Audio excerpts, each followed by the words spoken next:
Hello, everybody. Welcome to our webinar tonight on a Wednesday night, Functional Communication Training, Bringing Power to Communication. I am Neil Lichter. I'm from Pathfinders for Autism. I'm a program director here. And I'm just going to say a quick hello and a quick thank you to our speakers who come from one of the best sponsors we have here, Pathfinders for Autism and Behavioral Framework. And we have some great presentations that we held all through 2024 that we had great turnout for, and I hope all of you have had a chance to watch them, whether live or you find them on our website or Behavioral Framework's website as well. But we've got some great ones coming up for 2025, and the registration for two of them are coming up soon. They're going to open up very soon, and it's going to be tolerating hygiene tasks and preparing for puberty. So we're looking at sort of a puberty twofer there, and I think it's going to be a good combination, and that registration is going to open soon. And then we're looking at other ones later on in the year, fostering sibling and peer relationships, school readiness, and making mornings manageable. That's as we're getting into back to school next year. I know you don't want to think about that now, but it's going to happen eventually. And then sleep and autism, which is a really big topic, and that's not until next fall. So I'm going to shut my mouth and turn my camera off and turn it over to our speakers, who it's Kyle Sloan and Monica Kelly. Thank you guys so much for presenting, and everybody enjoy. Thank you. Thank you, Neil. Hello, everyone, and welcome. Thank you for taking time out of your evening to be here with us and to learn more about functional communication training, bringing power to communication. Whether you're a seasoned professional or a caregiver, I'm confident and hopeful you'll walk away with some valuable insights that can either be applied directly to your work or everyday life. Before we get started, I'd like to introduce Monica. She's going to be speaking to you all a little bit later. And then as myself, Kyle Sloan, we are both clinical managers at Behavioral Framework. To provide a little background on our organization, Behavioral Framework, we provide in-home ABA services throughout Maryland, Northern Virginia, and we've also recently expanded into North Carolina. We are proud members of the Council of Autism Service Providers, accredited by the Behavioral Health Center of Excellence, and are an authorized continuing education provider. Throughout the webinar, if you have any questions, please feel free to use the chat feature on Zoom. We'll do our best to answer them as we go. If you don't get an answer to your question during the session, we are going to be following up with like a general fact sheet addressing commonly asked questions about functional communication training, and that will be sent out after the webinar.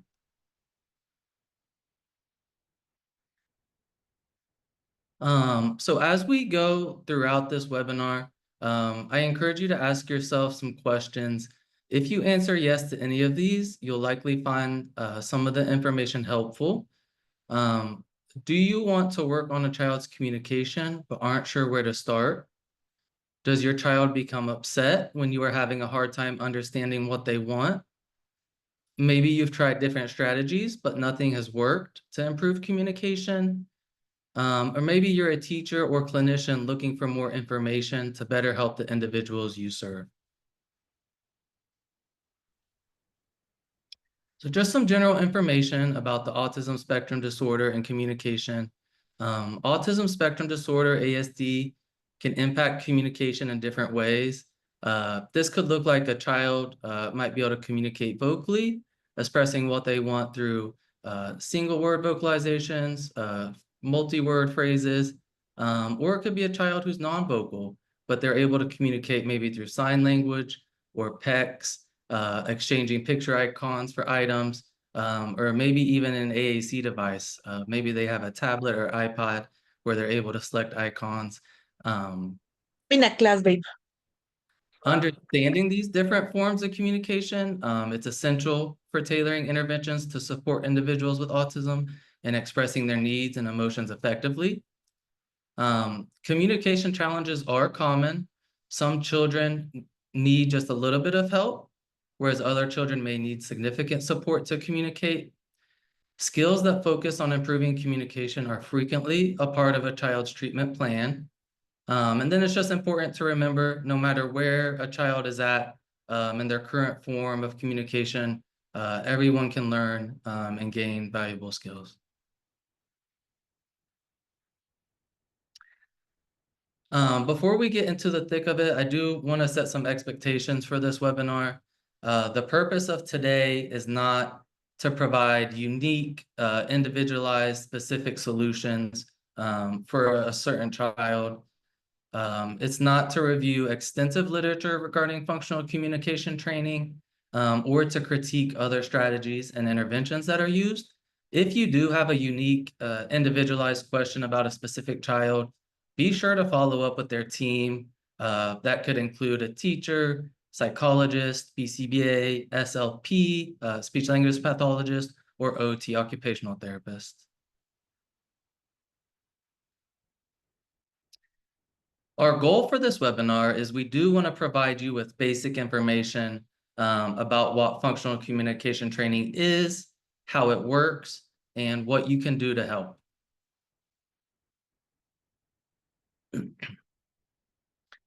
The objectives that we're going to cover, first, we have defined functional communication training, understand what FCT is and why it's essential for supporting communication. The second objective, discuss how FCT works, explore the principles behind FCT and how it can be used to improve communication skills.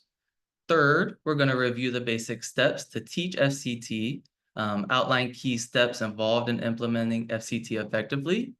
Fourth, we're going to discuss some examples of teaching FCT, look at real-world examples to demonstrate how FCT can be applied.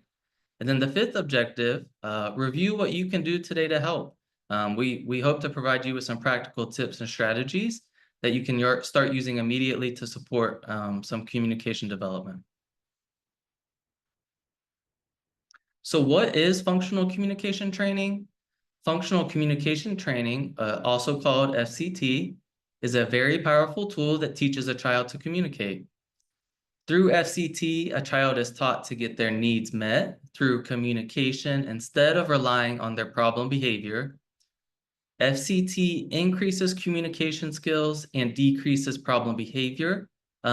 This increase in communication skills and reduction in problem behaviors, we hope would improve their ability to interact with others and enhance their quality of life.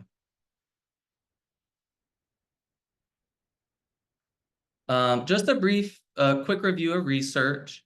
FCT was first introduced as a treatment for children with developmental disabilities in 1985.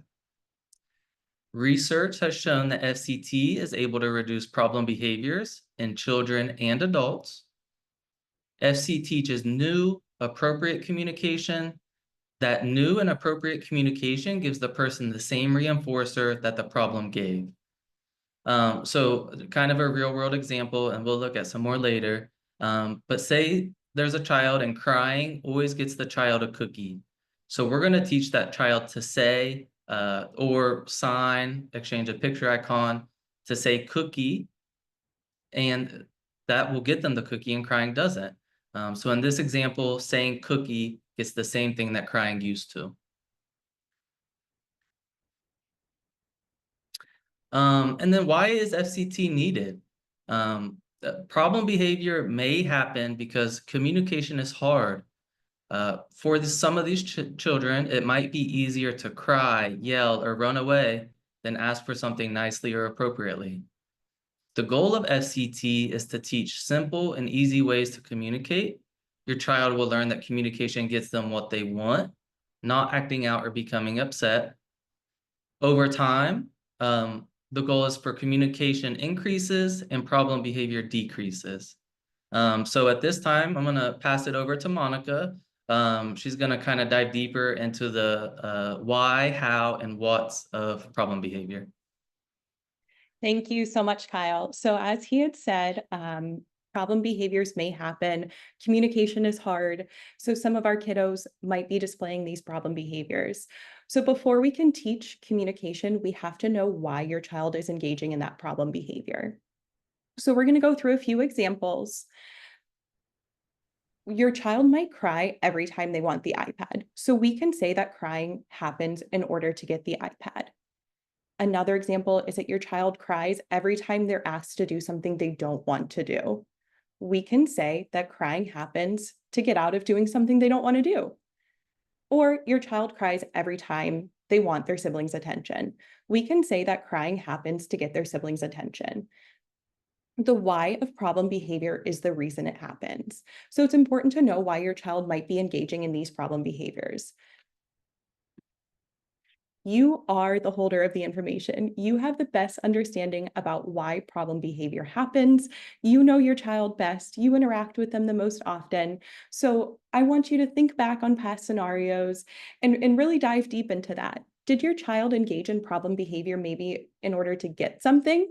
Maybe they wanted the tablet or juice or a cookie or a special action figure that's their favorite. Maybe they wanted to get out of doing something. Maybe they didn't want to put their toys away when it was time to, or do their homework. Or maybe it was just to get attention. They wanted you to look at something and you were busy. The different reasons for problem behavior means different ways that we're going to teach them to communicate. These answers that you give are going to be important to make sure that we create a program that will work. If you need help with this, it's important to talk to your child's provider. As Kyle had already mentioned, these people might be people like a teacher, BCBA, psychologist, really any professional that's in your child's life. They can help talk through this if needed. So now that we have an idea of why problem behavior happens, there's going to be a few decisions that we need to make. So the how and the what of communication. In order for FCT to be successful, communication has to be easier for your child to do than the problem behavior. So keep in mind, oftentimes problem behavior happens because communication is hard. It can be easier to cry, yell, run away than to ask for something nicely. But because easy is so important, we have to look at how they say things and what they say. So we're going to start with the easy communication. It's going to help build their confidence up. And then the more challenging phrases may come over time as they build that confidence, learn that the communication is more powerful than the problem behaviors. We're going to talk about now the how of communication. So the how of communication simply means the way that your child will communicate.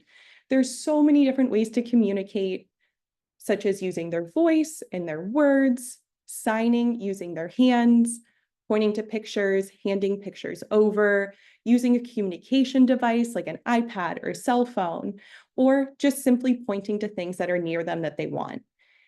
Your child does not need to be able to speak in order to communicate. Sometimes, after a little bit of time, the how might not be successful, and that's okay. Troubleshoot with your team. Try a new form of communication and see what works best for your child. Every child is different, and that's okay. The goal is to identify the most natural way for your child to communicate that's going to be easily adopted by your family, their peers, maybe the bus driver. We want everybody who is around them and interacting with them to also be using this form of communication. So we talked a little bit about this already. Less effort does lead to success. The communication form that we choose has to be easier than the problem behavior. Everyone likes the path of least resistance. I know I do. I know kids do. So at the start of FCT, this might mean that your child is taught to communicate in a very simple way. We want to start out easily and gradually increase effort that's required by your child. So let's say your child communicates using their voice. They may be taught to say only one word, like cookie, rather than the whole phrase, like I want a cookie. That will come with time.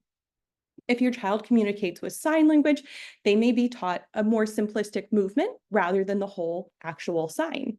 If your child communicates maybe with pictures or a communication device, maybe they're taught to just use one picture or one button on the device rather than making a sentence to start out. And again, those longer phrases and more involved signs will come with time. So we've talked about the why and the how. Now we're going to talk about the what. The what of communication simply means what your child is going to say, sign, point to. It's what they want. So some examples of the what of communication. When your child doesn't want to do something, we can teach them very simple things to say, like break, help, stop, no more, all done. Very simple, gets the communication across of what they're trying to communicate rather than maybe pushing their homework away or crying or something like that. Or maybe when your child wants to get something, we can teach them to say things like more, come here, or the specific item or activity like iPad or cracker or trampoline or riding their bike. It can be completely individualized to your child and their preferences. What they say comes from understanding what they were trying to get before becoming upset. They become upset when they couldn't open a bin. So the what of that communication would be the word open. We can simply prompt them to ask for us to open the bin, and then they can have access to that item. Teaching communication. FCT requires a lot of practice in order for your child to learn to communicate. It's not going to be a quick overnight thing for your child to learn. So at the start of this, it might mean dealing with problem behavior, but don't worry, it's not going to last forever, but it is an important part of the learning process. Your child needs to learn to experience situations where they've used problem behavior before, but this is a perfect opportunity to teach communication. More practice means faster reductions in problem behavior and increases in communication. So we want to practice as often as possible that fits into their natural schedule and into your lives. But remember, the good news is we should start to see lower levels of problem behavior shortly after increasing FCT. So it's important to remember that even with those problem behaviors, still try to have your child attempt to communicate appropriately. We can provide the prompts and reminders to help them be successful. And again, those problem behaviors will start to fade over time. We're now going to go through some basic steps to teach FCT. So the first one is that we, again, make sure we know why your child might be engaging in that problem behavior. The second is to decide how your child is going to communicate and what they're going to say. So again, the how could be using sign language and the what is going to be for the tablet. The third is to set up lots of practice opportunities to teach them the response, and it's okay to help them be successful. We want them to be successful. We want them to access that reinforcement, so they're going to want to do it again. And then number 4, provide reinforcement when it's done successfully. Now we're going to review some different scenarios that you might encounter with your child. So it's important, we're going to go through the why, the what, and the how in all of these scenarios. So try to use these different scenarios to think about your child and different scenarios that they may encounter in their daily lives. So for the first one, the why, the behavior is they are trying to get something. They want access to that tablet. Every kiddo nowadays wants access to the tablet. I'm sure all of you parents, teachers might experience this on a daily basis. So the what is simply asking for the tablet, and the how for this child will be vocal or spoken language, and they're simply going to say the word tablet. So we're going to go through the example. Your child falls to the ground when they see you on the tablet. You tell them, if you want the tablet, say tablet. They say tablet without crying, and you give them a short time on the tablet. Over time, they're going to be more likely to ask for the tablet rather than dropping them to the floor. It's going to be quicker, it's going to be more effective, and they're going to get what they want much sooner rather than engaging in that problem behavior. The next example, the why is to get out of doing something that's hard. They don't want to finish their homework. No one likes homework. I'm sure this is a struggle that a lot of parents go through every night. So the what is simply going to be asking for help. We know it has to get done, but it's okay to help them through it. So the sign, this child is going to be using sign language, so they simply sign help. And the example is your child begins to whine when they're doing their homework. So you say, ask for help, and you can prompt them. You can show them exactly what they need to say, and you can say, help. They're able to sign help, and you're able to help them with their homework. No more whining. Everybody ends up happy in the end. And our final example, the why. They want your attention. So the what is going to be asking for a hug, and this child is going to be using their AAC device, and they're going to press their button to say hug. So your child sees you giving his brother a hug and pushes the brother out of the way to try to get access to you. So instead, you prompt them to use a picture of hug on his AAC device. He pushes the hug button, you give him a hug, and then over time, he's able to ask for a hug more appropriately rather than pushing his brother. So here are some tips that can help you get started now. So again, decide why that problem behavior might be happening. Think of specific examples with your child that they might encounter every day. Was it because they wanted something? Did they want attention? Did they want to get out of doing something hard or that they just didn't want to do? Another way that you can practice is by putting those preferred items in clear bins that might be out of reach, but that are still within eyesight to create motivation to communicate. This creates a lot of practice opportunities. And again, the more practice, the better. So maybe their favorite item is an action figure. You can put it in that clear bin. They can see it. They can't open the bin, so they have to ask for help and say, open. They can open the bin and then have access to that item. Or they can say Batman, and then you can open the bin and give them their Batman action figure.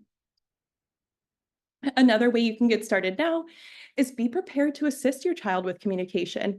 Don't be afraid to tell them exactly what to say or show them exactly what to do. They may need that help to get started, and that's okay. It might take some time to learn that their communication form is more powerful than that problem behavior. But over time, you're going to be able to fade yourself out. You're going to be able to fade that help out, and they're going to be able to do it independently. Always remember, after your child requests appropriately, try to immediately give them access to that item, activity, or attention. We want them to learn that their communication, again, gets them what they want, and we're able to reinforce those different forms of communication. So you also want to maybe provide a good job, a high five, a pat on the back, in addition to the item. And again, always collaborate with your team. We want everybody to be on the same page. Maybe it's the teacher, even grandma, the next door neighbor. If you're working on it here, we want them to be working on it too in every setting, so your child is able to use their communication in every setting that they experience. So what happens if FCT is not working? It's okay. It might happen. We might need to troubleshoot, as I said at the beginning. So we just backpedal a little bit and we review the why and the what. Maybe the why that we thought was wrong and they don't want what you're trying to help them ask for. Maybe the what was too hard. We got to make it easier for them. So instead of a whole sentence like, I want the tablet, please, we can start with just tablet.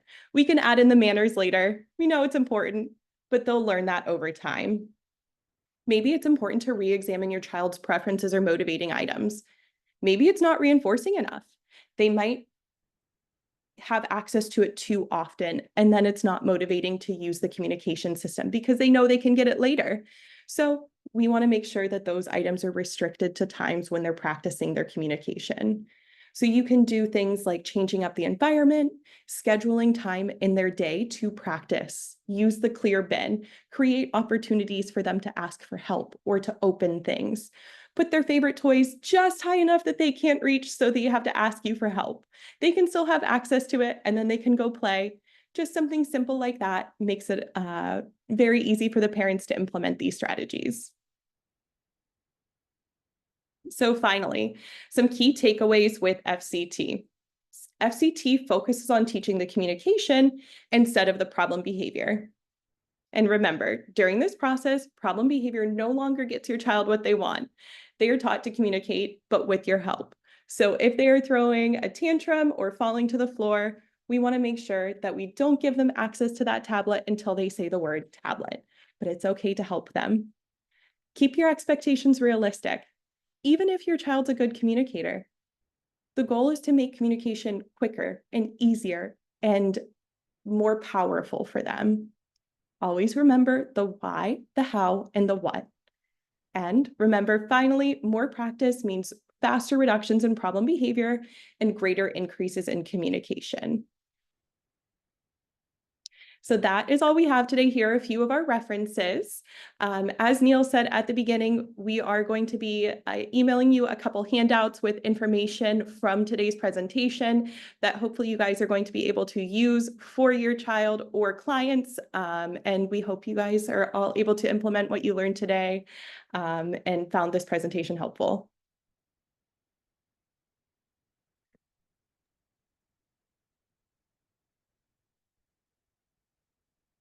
Thank you very much. That was great. I don't have the chat in front of me. I don't know if Rebecca, did you have any questions? There are no questions. Very good. Well, I appreciate the time for everybody. I want to make sure you all know you're going to get a copy of the presentation as well as the handouts that they referenced during the presentation today. And I will get everything out to you probably tonight or tomorrow. So please check your email as well for the opening of the registrations for the upcoming webinar series that we're going to be doing all through 25. So everybody have a very good evening. And we'll talk to everybody soon. Thanks very much. Thank you, Thank- everyone. Bye.